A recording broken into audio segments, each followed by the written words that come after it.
ప్రేమైన తండ్రి, చదవబడి లేఖన కొరకు వందనాలు.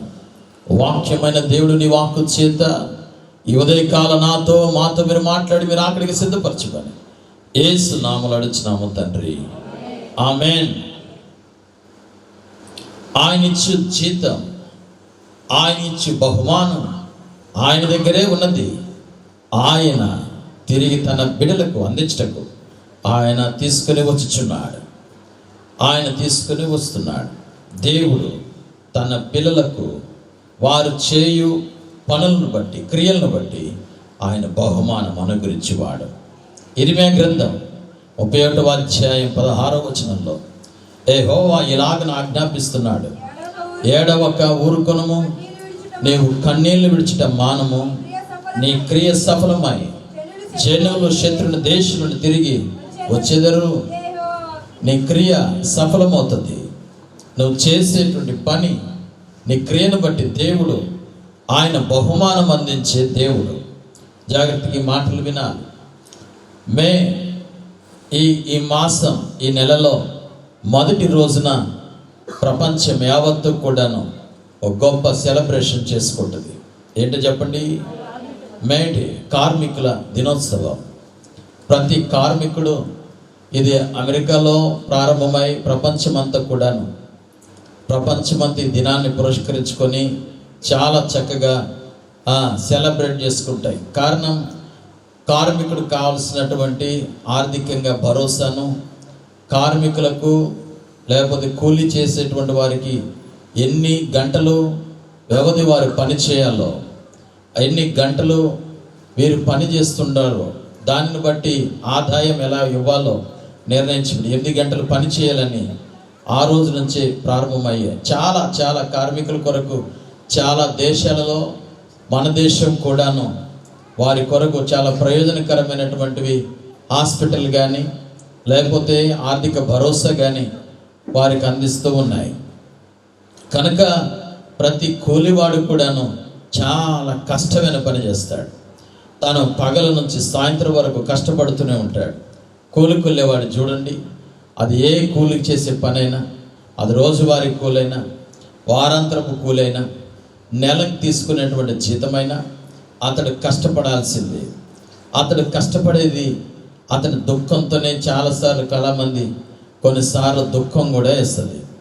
అది గవర్నమెంట్ ఉద్యోగమైనా సరే కొన్నిసార్లు కలిగేటువంటి పరిస్థితుల అవమానాలు బట్టి దుఃఖాలు కలుగుతూనే ఉంటాయి. అవమానం కలుగుతుంది పనిచేసే చోట. అందరూ ఒకలాగుండరు. హేళన చేసేవారు ఒకలాగుంటారు. మరి కొంతమంది ఎగతాళి చేసేవాళ్ళు ఉంటారు.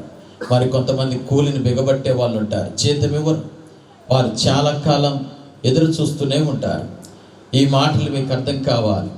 కూలి వాడికి తను పని చేసినందుకు తిరిగి సంతోషం ఎప్పుడు కలిగిద్దంటే, ఆ సాయంత్రం తిరిగి మరలా తన ఇంటికి వెళుతున్నప్పుడు ఆ యజమాని పని చేయించుకున్న దానికి అతడు పని చేసిన విలువను కట్టి అతడి జీతానికి అందించినప్పుడు ఆ కూలివాడు చాలా సంతోషపడతాడు. చాలా ఆనందం కలుగుతుంది. కారణం, ఎందుకు ఎంత పని చేస్తాడంటే తిరిగి ముగింపుకి, ప్రారంభంలో కఠినమైన పని చేసిన తిరిగి ముగింపుకు వచ్చేపాటికి ఎలాంటి వాతావరణం ఉంటుందంటే అతనికి చేసిన పనికి బహుమానం ఆ యజమాని అందిస్తాడు. కనుకనే ఈ మాటను మనం చెప్పాలి. చాలా గొప్ప విషయాలు బైబిల్లో కూడా ఇందు గురించి రాయబడ్డాయి. ఏ పని చేసినా ఆ పని చేసిన దానికి మనం ఆరాధించే దేవుడు కూడాను మనకి బహుమానాన్ని ప్రతిఫలముగా అనుగ్రహించే దేవుడు. పని యొక్క జీతం, మనం చేసిన పని యొక్క జీతాన్ని ఆయనే మనకు సహాయం చేయవాడు, ఆయనే అనుగ్రహించేవాడు. ఆయనే మన కొరకు ఒక లేబర్ మినిస్ట్రీని కూడా ఏర్పాటు చేశాడు. బైబిల్లో మీకు చిన్న మాటలు పరిచయం చేస్తాను. ఇర్మీయా గ్రంథం 22వ అధ్యాయం 13-14 వచ్చిన భాగాలను గమనించండి. నీతి తప్పి తన నగరును స్థాపించుకొని వానికి శ్రమ, న్యాయము తప్పి తన మేడ గదులను కట్టించుకుని వానికి మేడ గదులను కట్టించుకుంటూ జీతం మియ్యక తన పొరుగు వాని చేత ఊరకయ కొలువు చేయవానికి శ్రమ. దేవుడు పాత నిబంధన గ్రంథంలో ఇజ్రాయేల్ ప్రజలకు ఈ ప్రత్యేకమైన న్యాయ చట్టాలను ఆయన తీసుకుని వచ్చాడు. ఏంటి అంటే పని చేసిన వాడు జీతానికి పాత్రుడు, అర్హుడు. లేవికాండం 19వ అధ్యాయం 13వ వచన భాగంలో నీ పొరుగు వాణ్ణి నీవు హింసించవద్దు, వాణ్ణి మీరు దోచుకోకూడదు అన్నాడు. కూలి వాణి కూలి మరునాటి వరకు నీ యొద్ద ఉంచుకోకూడదు. ఉదయం నుంచి సాయంత్రం వరకు పనిచేసాడా, ఆ సాయంత్రం యొక్క కూలి యొక్క జీతం ఆ కూలి వానికి అందించేయాలి. ఇది దేవుని యొక్క న్యాయం. దేవుడు ఏర్పాటు చేశాడు ఈ కట్టడను. పని చేసిన వాడికి రేపిస్తాను, ఒక వారం ఆగిస్తాను, నా సంగతి నీకు తెలుసుగా, నా పరిస్థితి బాగలేదు, నువ్వు ఎరుగుదువు కదా, వచ్చే నెల ఆగిస్తాను అంటే కుదరదు. ఏ రోజు చేశాడు ఆ రోజు జీతం అతనికి అందించాలి. ప్రారంభించాడు ఉదయం, సాయంత్రం కల్లా పని చేస్తున్నాడు. కష్టపడిన దాన్ని ఆ యజమాని అందించాలి. ద్వితీయోపదేశ కాండం 24వ అధ్యాయం 14-15 వచ్చిన భాగాలు మీకు పరిచయం చేస్తున్నాను. ద్వితీయోపదేశ కాండం 24వ అధ్యాయం 14-15 వచనాల్లో కూలివాణ్ణి మీరు బాధించకూడదు, కూలివాణ్ణి బాధించద్దు. సూర్యుడు అస్తమింపక మునిపే వానికి ఇయ్యాలి. వాడు బీదవాడు గనక దాని మీదే ఆశ పెట్టుకుంటాడు. ఎప్పుడు ఇస్తాడా యజమాని, ఎప్పుడు ఇస్తాడా ఈ జీతం? కష్టపడ్డాం రేపు అన్నాడే, కష్టపడ్డాం ఎల్లుండి అంటున్నాడే, కష్టపడ్డాడు ఒక 2 వారాలు అంటున్నాడే, ఎప్పుడు ఇస్తాడు ఇతని జీతం? కూలివాడు యజమాని యొక్క చేతులకి, యజమాని ముఖం వైపు తన దృష్టి అంతా ఉంటుంది. ఆశ పెట్టుకొని వచ్చాడు పని చేయడానికి, ఆశ పెట్టుకొని వచ్చాడు. ప్రియ సంఘమా, ఆశ పెట్టుకొని వస్తున్నావు. నా దేవుడు నిన్ను ఒట్టి చేతులతో పంపించేవాడు కాదు. ఈ ఉదయకాలం దేవుడు ఒక వాగ్దానంతో నేను ధైర్యపరిచి నడిపించాలని ఆశపడుతున్నాడు. ఒట్టి చేతులతో ఈ లోకంలో అనేక మంది యజమానులు పంపిస్తారు. ఒట్టి చేతులతోనే రేపురా ఎల్లుండిరా అంటారు. కానీ ఆ వ్యక్తి కష్టపడిన జీతం ఆశపడి పని చేశాడు. ఇంటిలో ఎన్నో అవసరతలు ఉన్నాయి, బిడ్డల చదువుల అవసరతలు ఉన్నాయి, ఇంటిలో ఎన్నో పరిస్థితులు ఉన్నాయి. అవన్నీ కూడా చక్క చేయబడాలి. కనుకనే ఈ లోకంలో పని చేసేటువంటి వారు ఇదిగో ఆ పనికి తగినటువంటి జీతాన్ని సాయంత్రం కల్లా మీరు అందించాలి. ఇది దేవుడు న్యాయ విధి, దేవుడి న్యాయ కట్టడేది. దేవుడు పనిచేసేటువంటి కూలివానికి జీతాన్ని ఆయన ఏర్పాటు చేశాడు. జగతి మాటల నుండి సంఘాల్లో స్పిరిచువల్గా నిలబడుతున్నటువంటి వారికి కూడా, సంఘమా మీరు ఎలా ఉండాలో తెలుసా? అపోస్తలుడైన పౌలు చెప్తున్నాడు. 1 తిమోతికి రాసిన పత్రిక 5వ అధ్యాయం 17-18 వచ్చిన భాగాలు, 5వ అధ్యాయం 17-18 వచనాలు ఒక మాట రాయబడింది. బాగుగా పాలన చేయి పెద్దలను, విశేషముగా సేవకులను మీరు వాక్యం అందించి ఉపదేశాన్ని ప్రయాసపడి బోధించేటువంటి వారికి రెట్టింపు సన్మానానికి పాత్రలుగా మీరు ఎంచాలి. కష్టపడుతున్న వాణిని సంగమా మీరు బాగుగా పాలన చేయవాన్ని మీరు సన్మానించాలి. సన్మానిస్తున్నారు మీరు, చాలా సంతోషం.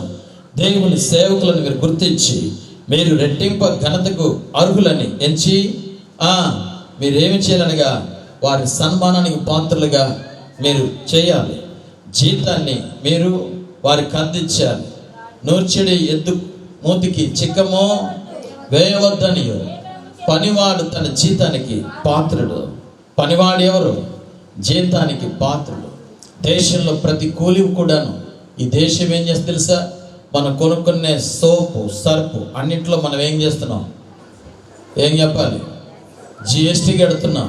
సెంట్రల్ జిఎస్టీ కడతాం, స్టేట్ జిఎస్టీ కడతాం. ఏది కొనుగోలు చేయ వస్తువు దాంట్లో ఒక జిఎస్టీకి పోతుంది.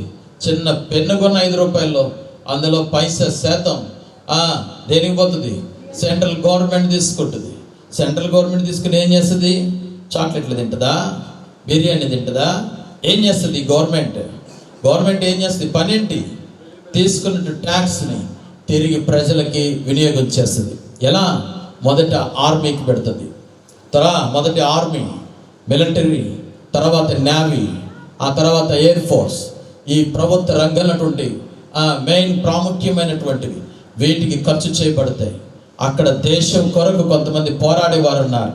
వారి కొరకు దేశమంతా ప్రజలందరూ ట్యాక్స్ రూపేణా అవి కడుతూ ఉన్నాం. రైల్వే శాఖ, లేకపోతే మరి కొన్ని శాఖలు ఉన్నాయి. దేశంలో వచ్చే ట్యాక్స్ ద్వారా హాస్పిటల్ చేస్తున్నారు, ఖర్చు చేయబడుతున్నాయి, మెడిసిన్ ఖర్చు చేయబడుతున్నాయి. ఇవన్నీ కూడా ప్రజలు ఇచ్చేటువంటి, ప్రజల ద్వారా వచ్చేటువంటి ట్యాక్స్తో, ప్రజలతో అనేక మంది ఎంప్లాయీస్ని సెంట్రల్ గవర్నమెంట్, స్టేట్ గవర్నమెంట్ ఏం చేస్తున్నాయి? పోషిస్తున్నాయి, సహాయం చేస్తున్నాయి, జీతం ఇస్తున్నాయి. ఇదిగో నువ్వు ఈ దినం చేసినందుకు, ఈ నెల పని చేసినందుకు నీకు జీతం అందించబడుతుంది కదా. అలాగనే దేవుడు కూడాను సంఘంలో ఒక నియమ నిబంధన పెట్టాడు. బాగుగా పాలన చేసేవారికి వారందరూ కూడా మీరేం చేయాలంటే రెట్టింపు ఘనతకు పాత్రగా మీరు ఎంచుకొని నిలబడాలి. ఆమేన్.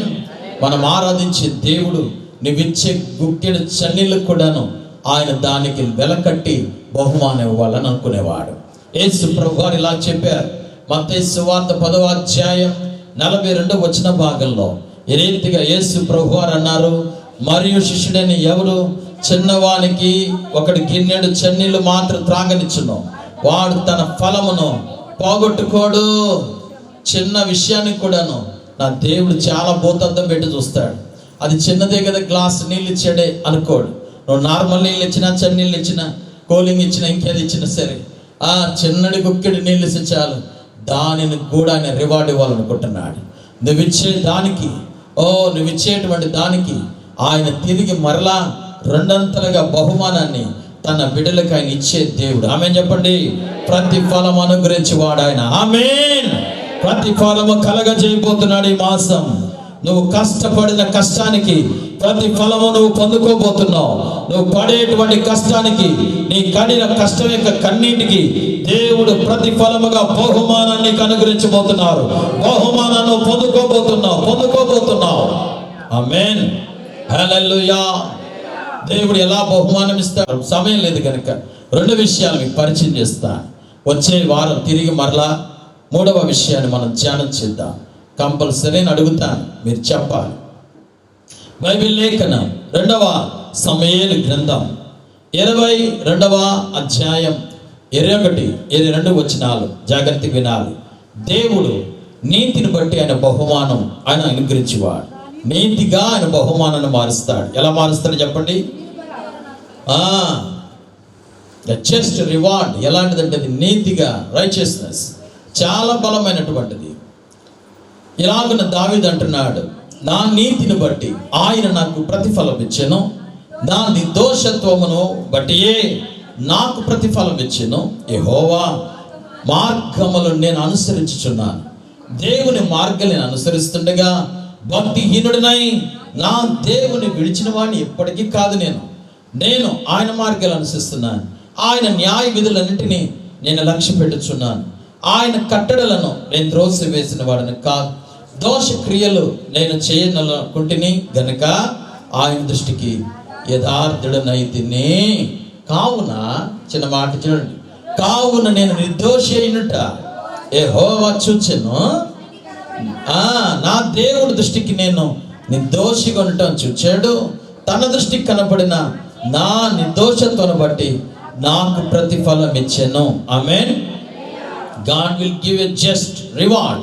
నా నిర్దోషత్వాన్ని చూచి నా దేవుడు నాకేమిచ్చాడంటే ప్రతిఫలం ఇచ్చాడు. నా నీతిని బట్టి ఆయన నాకు ప్రతిఫలం ఇచ్చాడు. ఆయన ప్రతిఫలం ఇచ్చే దేవుడు, సహాయం చేయవాడు. యెహోవా దృష్టికి నేను ఘనుడనైతిని. నా దేవుడు నాకు బలమాయను. నా దేవుడే నాకు బహుమానంగా ఆయన యందు ఉన్నది నాకు అనుగ్రహిస్తున్నాడు. ఆమేన్.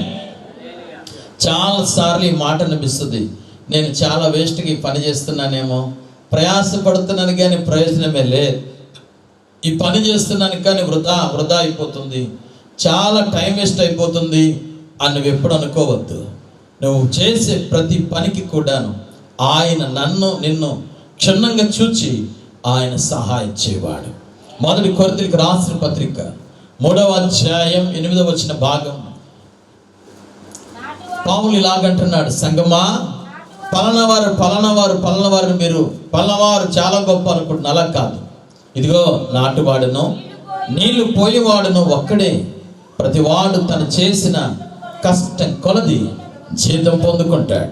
ప్రతి వాడు అతను చేసే కుటుంబం కొరకు కష్టమైన, సమాజం కొరకు చేసే కష్టమైన, లేక దేశం కొరకు పడేటువంటి కష్టమైన, సంఘం కొరకు పడే కష్టమైన దేవుడు వారికి జీతం ఇచ్చును.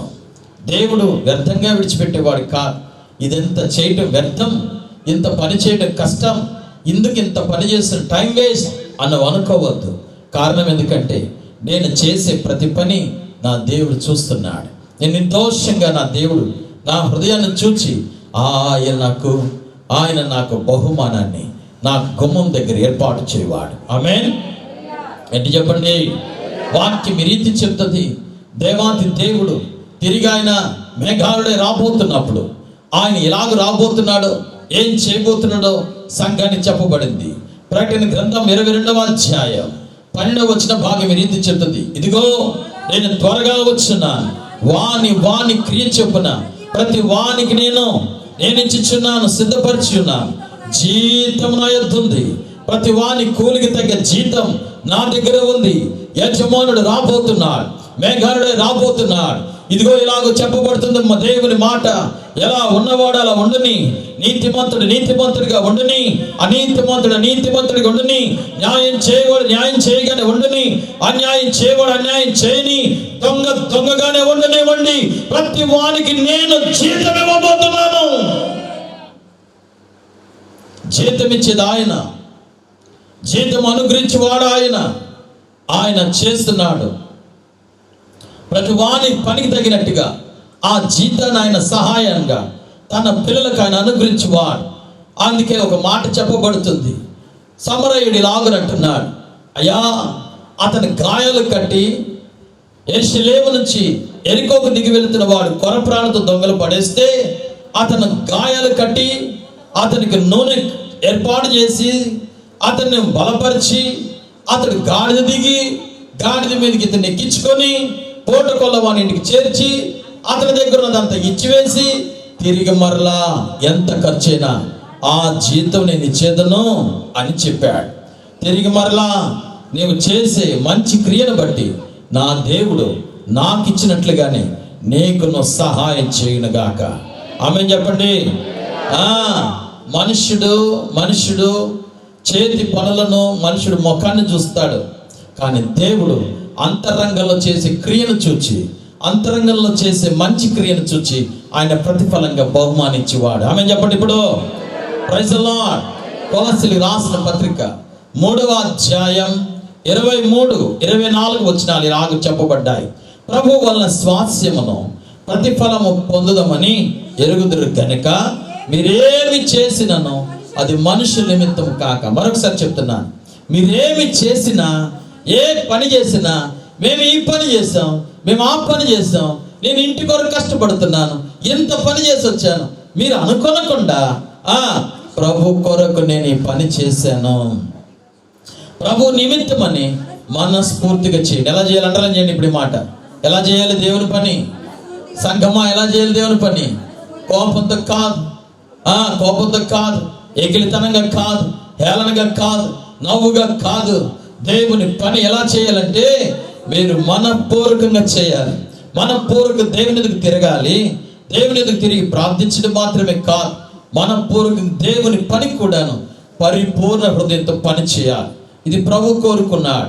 మనుష్యుడు చేతి క్రియలే చూసి ముఖాన్ని చూసే మాట్లాడతారు ఎవరైనా. పరిపూర్ణంగా నువ్వు చేసేది, నీ అంతరంగంలో చేసేది ఎవరికి వెలుపడి కనపడదు. కానీ ఎవరు చూస్తున్నారంటే మనం ఆరాధించే దేవుడు దాన్ని చూస్తున్నాడు. ఆయన చూచి ఏం చేస్తాడంటే ప్రతిఫలం ఇచ్చేవాడు. ఒకరోజు యాకోబు తన భార్యలను పిలిచిలాగా మాట్లాడుతున్నాడు. లేయా, రాహేల్, మీ నాన్న లాబాను నిన్న మొన్న లేడు. ఎలా చెప్తున్నావు? నా దేవుడు చెప్పాడు నిన్న మొన్నలాగా మీ మామ లేడు, మారిపోయాడని. ఏమైందా? అతను 31వ అధ్యాయం ఆదికాండం 6-7 వచనాలు యాకోబు లాబాను గురించి చెప్తున్నాడు. వినండి. మీ తండ్రికి యావత్ శక్తితో కొలువు చేసి తిని చాలా కష్టపడి పని చేశాను. మీ తండ్రి లాగా గొర్రెలను మేపమన్నాడు. అలాగనే నేను మేపాను. అతను అయితే నన్ను మోసపుచ్చాడు. మీ నాన్న చాలా మోసం చేశాడు. 10 మార్లు నా జీతాన్ని మార్చేశాడు. మామా, గొర్రెను శత్రువు పట్టుకుపోయాడా, నీ జీతం కటింగ్ అంటున్నాడు. ఓహో, చాలా కష్టమైంది. జీతం మాటికి మారిస్తే ఎలా ఉంటుంది? బాధేస్తుందా ఇదా చెప్పరా? 10 రూపాయలు జీతం, ఆ జీతంలో మరే 10 రూపాయలు వచ్చేది అంటే అందులోనూ 3 రూపాయలు కట్ చేస్తే ఇంకేం మిగిలిద్ది? మళ్ళా కటింగ్ అంటున్నాం. 10 సార్లు మార్చాడు. మీ మామ, మీ నాన్న నిన్న మొన్న లేడు, అతడు నాకు హాని చేయాలనుకున్నాడు. నా దేవుడు అది చూచి, నా దేవుడు నేను చేసే కష్టాన్ని చూశాడు. నేను పడే కూలివాడిని, నేను కూలిగా ఎంత కష్టపడుతున్నానో నా దేవుడు చూచి ఏం చేస్తాడు తెలుసా? లాబాను ఏ హాని చేస్తున్నాడో ఆ హాని నా దేవుడు చెయ్యనియలేదు. నాకు ఆయన జీతాన్ని ఆయన అనుగ్రహించేవాడు. ఆమేన్. గట్టిగా చెప్పండి హల్లెలూయా. మనపూర్వకంగా నేను పని చేస్తున్నాను, చాలా కష్టపడుతున్నాను. లాభాన్ని ఇప్పటికే 10 సార్లు మోసం చేశాడు, జీతాన్ని మార్చేశాడు. కానీ దేవుడు యాకోబునకు హాని చేయనివ్వలేదు. చాలా కష్టం ఇక అయిపోయాడు అనుకున్నాడు. కానీ లాభాను 13వ వచనం చూడండి, చక్కటి మాట రాయబడితే అక్కడ, లాభాను నీకు చేయనది యావత్తు నేను చూచాను అంటాడు. నీకేం చేయాలనుకున్న తలంచేయడం మైండ్లో దేవుడు ఆలోచించి యాకోబుకు చెప్తున్నాడు. ఇప్పుడు ఇలా చేయి, గొర్రెల్లా పెరుగుతాయి, ఇలా మచ్చలగిలినవా ఇలా వస్తాయి, ఎలా చెప్పాడో ఆ డైరెక్షన్లో చేయడం మొదలు పెట్టాడు. యాకోబు లాభానికి మతి తిరిగిపోయింది. ఈరోజు ఉదయకాలం ఈ నూతన మాసం దేవుడి రీతి తెలియజేస్తున్నాడు. ఈ దినం నీపై అన్యాయంగా ఎవరైనా నడుస్తున్నారా? నీపై ఒక అధికారికి నిలబడి రేపురా ఎల్లుండిరా జీతం అని రోజు పంపించేస్తున్నారా? నీపై నీకు వచ్చేటువంటి ప్రతిఫలాన్ని కలగనీయకుండా కుయుక్తి కలిగిన ఆలోచన చేస్తున్నారా? ఆయన చూస్తున్నాడు. నువ్వు ఆరాధించే దేవుడు నీ యజమానుడి పైన బాస్. ఆయన నువ్వు ఆరాధించే దేవుడు లాభాన్ని పైన ఉన్నాడు. ఆయన చూచి ఏ హాని తన కూలి తన బిడ్డలకు కలగకుండా కాపాడేవాడు, ప్రతిఫలం అందించేవాడు, క్రియలు చూచి ప్రతిఫలం అందించేవాడు. ఇజ్రాయేల్ ప్రజలు 430 సంవత్సరాలు కష్టపడ్డారు, శ్రమపరచబడ్డారు, బానిసలుగా ఉన్నారు. చాలా కష్టమైంది. 430 సంవత్సరాల వరకు కన్నీరు కార్చారు. ఫరో కఠినంగానే ఉన్నాడు. ఒక అధికారిగా ఏ మాత్రం కూడాను వారిని మట్టి తెచ్చుకోమంటున్నాడు, వారిని గడ్డి తెచ్చుకోబట్టున్నాడు, వారినే బెసుకబట్టున్నాడు, ఇటుకలు చేపిస్తున్నాడు. దానికి తగ్గ జీతం ఇవ్వటం లేదు. చాలా కష్టపెట్టాడు. ఒక అధికారిగా కఠినమైపోయాడు. జీతమే ఇవ్వట్లేదు, పని అయితే చేయించుకుంటున్నాడు. కూలివాడికి జీతం ఇవ్వట్లేదు కదా. వారు దేవుడికి మొరపెడతారు లేదా? చెప్పాలి. బైబిల్ చదువుకున్న ద్వితీయోపదేశ ఖండంలో వారు దేవుడికి మొరపెడతారు. బీదవాడు అతడు మొరపెట్టినప్పుడు ఆ బీదవాడు మొరపెట్టగా యెహోవాకు ఏమైంది తెలుసా? ఆ యజమానుడికి అది పాపంగా ఎంచబడుతుంది అన్నాడు. చాలా కష్టం. ఇక అందులోంచి బయటికి రావడమే కష్టం ఇశ్రాయేలు ప్రజలకు. అయితే నా దేవుడు చూచినవాడు, ప్రార్థన ఆలకించేవాడు, శబ్దం లేని కన్నీటికి కూడాను ఆయన దాని విలువను ఎరిగినవాడు, కన్నీటి శబ్దానికి కూడా ఎరిగి హన్నా మరెన్నడూ దుఃఖించని కూడా చేసిన దేవుడు 430 సంవత్సరాలు కన్నీరు గార్చినటువంటి ఇశ్రాయేలు ప్రజలకు ఆయన చేయబోతున్న కార్యం ఏంటో తెలుసా? ఫరోకే అర్థం కాలేదు. ఆ దేశం నుంచి వారు బయలుదేరి వెళ్తున్నప్పుడు దేశంలో ఉన్న ఆభరణాలంతా కూడాను వారు కష్టపడిన దానికంటే 2 వారు తీసుకొని కనానుకు బయలుదేరారు. గట్టిగా స్తోత్రం చెప్పండి. ఇప్పుడు హల్లెలూయా. ఆయన నీతిగా మార్చే దేవుడు, ఆయన నీతిగా మార్చే దేవుడు. ఆయన తన బిడ్డల ఎక్కలను క్రియలను ఆయన చూసి బహుమానం ఇచ్చేవాడు. తన బిడ్డలకి క్రియలను చూచి బహుమానం అనుగ్రహించేవాడు, సహాయం చేయవాడు, ప్రతిఫలం కలగజేయవాడు. నీ జీవితానికి ఆయన వెలకెట్టి నీకు అనుగ్రహించేవాడు. ఎంత కష్టపడ్డావో, కష్టపడిన ప్రతిఫలం దొరకట్లేదని బాధపడద్దు. దాన్ని నీతిగా మార్చి శత్రువులు ఎదుటి నిన్ను కనపరచబడబోతున్నారు. హల్లెలూయా. చిన్న మాట మీకు పరిచయం చేస్తాను. బైబిల్లో దావీదు తన జీవిత కాలంలో చాలా కష్టాలు ఎదుర్కొన్న కాలం అది. కారణం లేకపోలేదు. గొలియాతును అతను చంపేశాడు. గొలియాతును చంపివేయబడిన తర్వాత ఇజ్రాయేలీకి స్త్రీలందరూ కూడా దావీదుకు 10,000 స్తుతులు, సౌలుకి 1000 స్తుతులు అని చెప్పారు. ఇక్కడే తంటా తెచ్చిన స్తుతి పాట. చాలా కష్టం వచ్చింది, అసూయ వచ్చింది రాజుకి. యుద్ధానికి పోవాల్సిన రాజేమో అంతఃపురంలో ఉన్నాడు. అవసరమైతే నేను సగం భాగం ఇస్తాను, అవసరమైతే మీకు ఏం కావాలి అది కోరుకోండి అంటున్నాడే కానీ ఇతను యుద్ధానికి రావడానికి ప్రిపేర్గా లేడు. వెళ్ళిన వ్యక్తిని శత్రువుని చంపేస్తే దావీదు అతను చూచి అందరిని అతను మెచ్చుకుంటున్నారని అసూయపడ్డం మొదలు పెట్టారు. ఇది సామాజికంగా అన్ని చోట్ల జరుగుతుంది. ఎవరైనా ఏదైనా గొప్పగా కలిగి ఉన్నారా, వెంటనే అసూయ చేస్తారు. చిన్న బండి కొనుక్కున్నారా, వెంటనే అసూయ చేస్తుంది మాకు లేదని. చిన్న ఇల్లు కొనుక్కున్నాడా, వెంటనే అసూయ చేస్తుంది మాకు లేదని. చిన్న స్థలం కొన్నారా, వెంటనే వస్తుంది అసూయ. చిన్న మంచి బట్టలు వేసుకున్నారా, చిన్న మంచి ఆహారం వండుకున్నా కూడా అసూయ వచ్చింది. వాళ్ళేంటి ఇట్లా ఉన్నారు, వెంట వెంటనే ఇది చాలా భయంకరం, చాలా భయంకరం.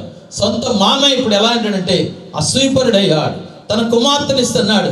కొన్నిసార్లు చాలా కష్టపెట్టాడు. దయ్యం పట్టింది, దయ్యాన్ని విడిపిద్దామని అతని సితారతో వెళుతుంటే ఆ సితార వాయిస్తుంటే కానీ ఈటి చేత అతను చంపాలనుకున్నాడు. చంపేయడమే ఇతని ఆలోచన, కాన్సెప్టే అది, చంపబడాలి. శత్రువు చాలా భయంకరమైన వాడు మనిషిని ఎంత అసూయపరుడంటే వాడిని చంపేయాలి.